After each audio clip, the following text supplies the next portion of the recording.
Good afternoon, ladies and gentlemen. This is Mr. Holmes getting ready to talk to you guys about dividing polynomials using synthetic division.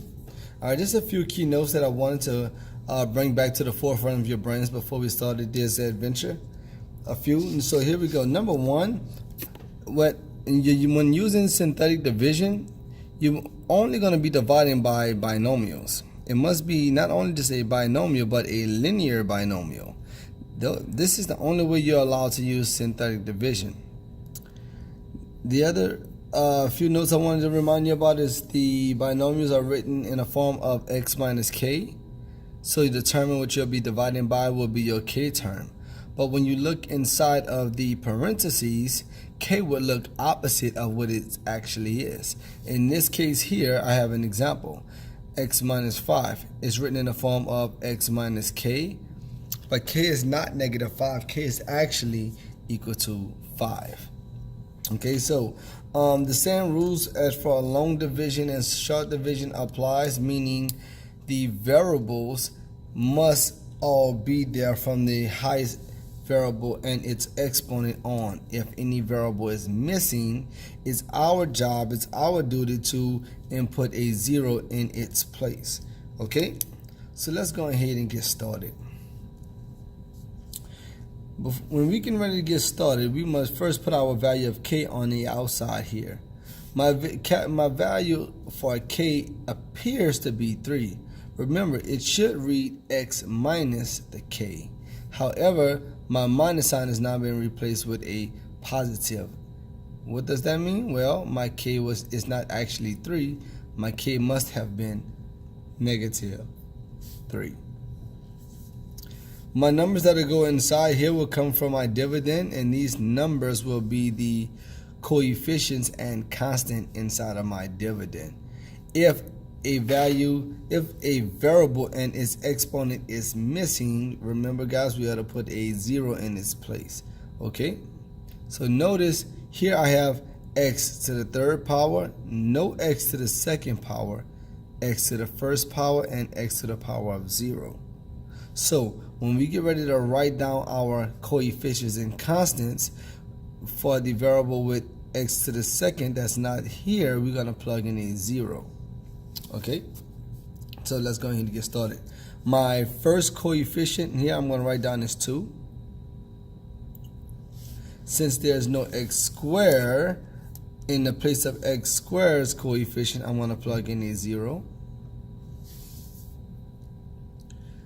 The next coefficient I'm going to have here is x to the first, which is negative 1. This is my x to the first power, so its coefficient is negative 1. So I'm going to put negative 1.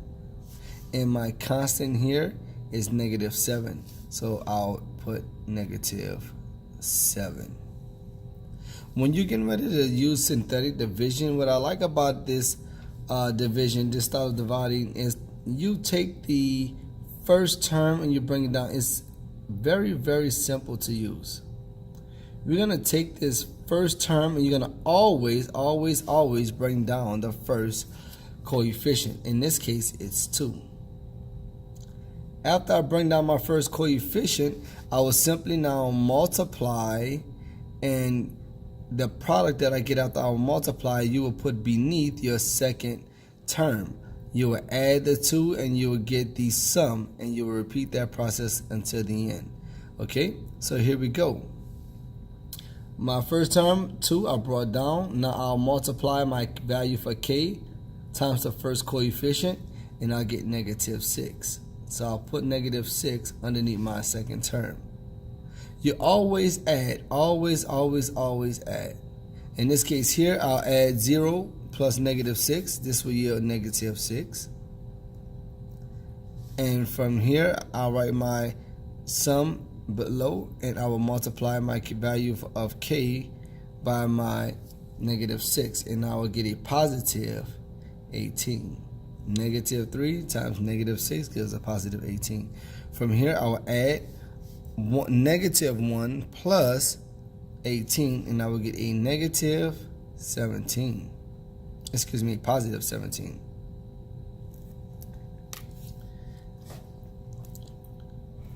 I will multiply again. negative 3 times positive 17, and I will get a negative 51.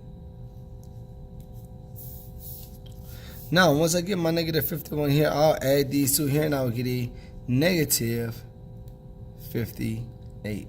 Because the signs are the same, remember where to add and keep that sign. When the signs are opposite, when we add, we are actually subtracting and taking the sign of the largest number. Okay, so after we get all of our terms here, these terms now will replace the terms in as our coefficient and constant from our dividend. Now, if you ever looked at any one of my videos on dividing polynomials, or you have divided polynomials yourself, you will know that when you divide polynomials, you actually lose a degree, meaning your exponent will no longer be the highest exponent, it's actually be one less. So notice my exponent here starts off as x cubed. So my new exponent will no longer be x cubed because we're dividing. And when you divide, you're actually subtracting exponents according to the law of exponents. So my 2 will actually represent the coefficient for x squared, not cubed. Then I will move down in descending order. It does not matter if the terms that are here wasn't originally in my dividend. That has nothing to do with anything. Okay, we just start with the highest coefficient, the highest exponent. It was 3, now it's 2, and we'll go in descending order according to the variable and its exponent. So negative 6 will be the coefficient of just x to the first. 17 will be my constant, so I'll put C for constant, and after my constant will be my remainder. So negative 58 will be my remainder. So my final answer in this case would be a positive 2x squared minus 6x plus 17. Since my remainder is negative, I'll put minus. Remember, we write our remainders as the remainder over the divisor. In this case here, it would be 58 over x plus 3. And there you have it, guys. Dividing polynomials using synthetic division. It's been Mr. Holmes. I hope you guys enjoyed this video. If you did, make sure you like this page, subscribe it, click the bell so that way when I upload another video, you'll be one of the first ones to receive it.